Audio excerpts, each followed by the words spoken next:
Quand je vois les administrateurs de ce pays, je me demande combien travaillent avec en ETT. C'est le même constat chez les employeurs qui dans leur recrutement manquent parfois de sincérité. Vous comprenez que c'est un manque de respect pour ceux qui gèrent les entreprises dans la moelle en ETT.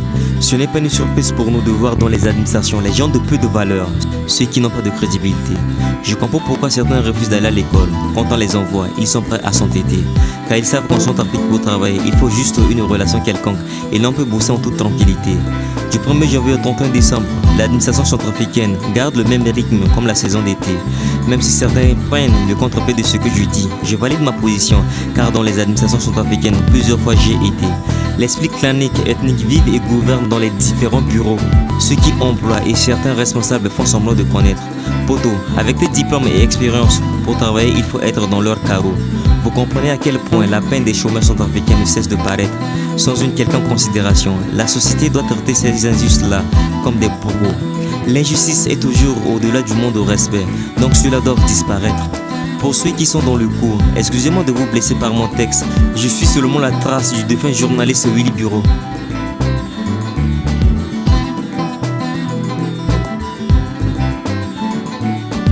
Quand je parle de l'administration publique, certains pensent que le secteur privé est hors de cette accusation. J'avoue que toutes les mauvaises manœuvres du secteur public sont pour eux une évidence. Or avant c'était le seul et unique secteur qui avait toute considération. Maintenant c'est un milieu rempli d'escrocs qui recrutent leurs pairs à base de leur expérience. Sans te mentir, parfois ils recrutent les leurs bien avant de mettre la fiche d'embauche devant leur direction. Dis-moi si de telles pratiques méritent à ce qu'on les place notre confiance. Frérot, fais juste un tour dans les ONG et organismes, tu auras toute imprégnation. Je préfère le dénoncer dans mon texte au rythme de ma cadence.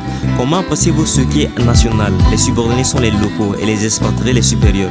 Une véritable abomination. Secoué par le poids de ces âneries, mon cœur est rempli de souffrance. En toute franchise, tout ce qui se passe est une totale indignation. Un manque de respect qui nous fait perdre toutes nos espérances. L'un des maillons considérables du développement de notre nation.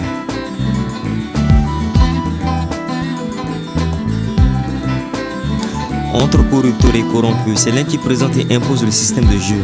Les plus défaillants, je voudrais dire, ceux qui ne sont pas patriotes se laissent aller et détruisent le pays par la corruption. Ils agissent en leur nom et pour leurs intérêts, mais oublient pour la plupart les enjeux. Je suis sûr et certain que tu comprends déjà ce qui fait notre désolation. Un système avec ses adeptes qui devient de plus en plus pour les santos contagieux. Quitte à nous de chercher à couper le lien de cette contamination pour que devienne dans notre pays un de ces jours un état prodigieux. Sinon ça sera une anarchie totale avec toute forme d'aberration.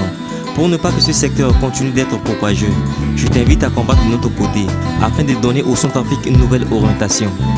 Ce combat est perpétuel et individuel, ce qui te pousse à faire un serment d'être engagé. Le chemin est lent, mais juste une petite volonté pour briser ce système et faire asseoir notre considération. Santo, aime ton pays d'un seul cœur.